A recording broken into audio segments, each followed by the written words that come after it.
Hallo julle, dit is Tinus Cronje van Soortvee. Ek staan vandag by oom Ben Raaf van Donkerhoek Toelies. Oom, die gemiddeld van die bulle was so 57.000 gewees. Wat is oom se opinie oor die veiling gewees? Ja, Tinus, ek is baie dankbaar. Ek dink vir die eerste veiling in die Karoo, Britstel, Noord-Kaap provinsie, ek het minder verwag.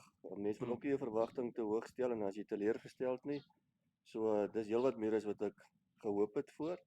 So ek is baie dankbaar. Ek dink die Toelie is besig om die merk te maak in die Karoo. Die Karoo boere besef hulle moet 'n beesfaktor inbring.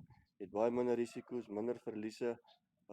En hy sit winsgewend jou veld, beskikbare veld om in rooi vleisproduksie 'n bemarkbare speenkalf. So definitief kan ons sien, jy kyk die getal mense wat hier was. Hier was seker ten minste 70, 80 mense vandag.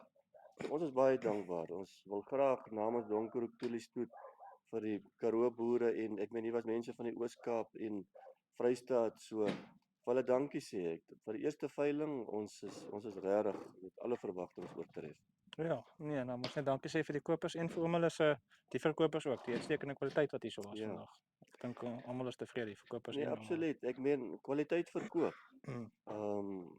Ja, en alle eer kan ons in die Here gee, nee, dit is jy kan doen wat jy kan doen en die res is uit jou hande. Ek meen so ons is baie dankbaar.